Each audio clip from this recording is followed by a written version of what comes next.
Your shamefully அதை பத்தி பேசாம இருக்கவே முடியாது. ஃபர்ஸ்ட் ஆஃப் ஆல் நான் வந்து என்னதான் அது ரொம்ப எல்லாரும் அப்ரிஷியேட் பண்ணாங்க அந்த டெசிஷன். நான் வந்து எனக்கு அந்த நடிப்பு அப்படிங்கிற ஒரு ஆர்ட் ஃபார்ம் மேல இருந்த பயங்கர ரெஸ்பெக்ட்னால மட்டும்தான் அந்த மாதிரி ஷார்ட் ஃபிலிம்ஸ்க்கு நான் வந்து அக்செப்ட் பண்ணினேன். ஸோ தட் ஏதாவது ஒரு ரொம்ப சேலஞ்சிங்கான ரோல் நம்மளால ஆசைப்பட்டு பண்ண முடியும் ஃபிலிம்ஸ்லன்னு. இந்த ஹீரோயின் ஆகணும் அந்த மாதிரிலாம் எண்ணம் கிடையவே கிடையாது, சுத்தமா இருந்தது கிடையாது. ரொம்ப ஆனஸ்டா நான் சொல்றேன். பட் ரொம்ப ஞாபகம் வச்சுக்கிற மாதிரி ஒரு கேமியோ பண்ணா கூட நடிப்புக்கு அங்க ஒரு இம்பார்ட்டன்ஸ் இருக்கிற மாதிரி ஒரு ரோல் பண்ணணும்ன்றது எனக்கு இருந்தது. அதனால நான் அதெல்லாம் பண்ணேன். ஆனா அது மூணும் அப்படி பண்ணியும் அதுவும் ரொம்ப ஆர்கானிக்கா பாப்புலரான ஒரு செட் ஆஃப் ஷார்ட் ஃபிலிம்ஸ்.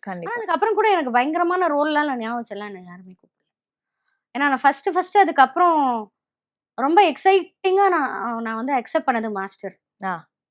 நான் ரொம்ப வாவ் மாஸ்டர்ல நம்மள நடிக்க கூப்பிடுறாங்க. ஆனா ரொம்ப டிமோட்டிவேட்டிங்கா இருந்தது அந்த ரோல் பண்ண வச்சது. நம்ம அஜெண்டாலே என்னதான் நம்ம எக்ஸைட்டிங்கா அந்த எக்ஸ்பீரியன்ஸ் ஆல்வேஸ் குட் தான், நான் இல்லைன்னு சொல்ல மாட்டேன். தளபதி நேர்ல பார்த்தது, அவர் நடிக்கிறத பார்க்கறது. பட் எனக்கு பர்சனலா அதுல என்னன்னு கேட்டீங்கன்னா நோ டேக் அவே.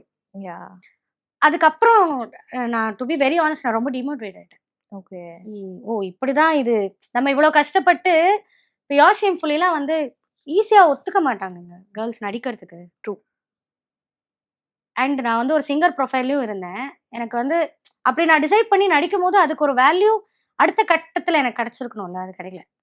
அதுக்கப்புறம் நான் வந்து இவ்வளோ கஷ்டப்பட்டு நடிக்கணும்னு தேவையில்லை அப்படின்னு சொல்லிட்டு நான் ரொம்ப எஃபர்ட் எல்லாம் போடுறதெல்லாம் நிறுத்திட்டேன். அண்ட் எனக்கு தெரிஞ்ச ரெண்டுமே ஒன் மோர் திங், அது இட் இஸ் ரொம்ப நல்ல டாபிக் தான் அஃப்கோர்ஸ். நம்ம வந்து ஆனா எனக்கு அதோட டைம் அப்போ புரியல. அப்போ வந்து மீ டூ அப்போதான் ஸ்டார்ட் ஆகி கரெக்டா போயிட்டு இருந்த டைம். ஆனா அப்போ வந்து ஒரு பையனோட பெர்ஸ்பெக்டிவ் கொண்டு வந்து அப்போ வச்சது அவசியமானு எனக்கு தெரியல.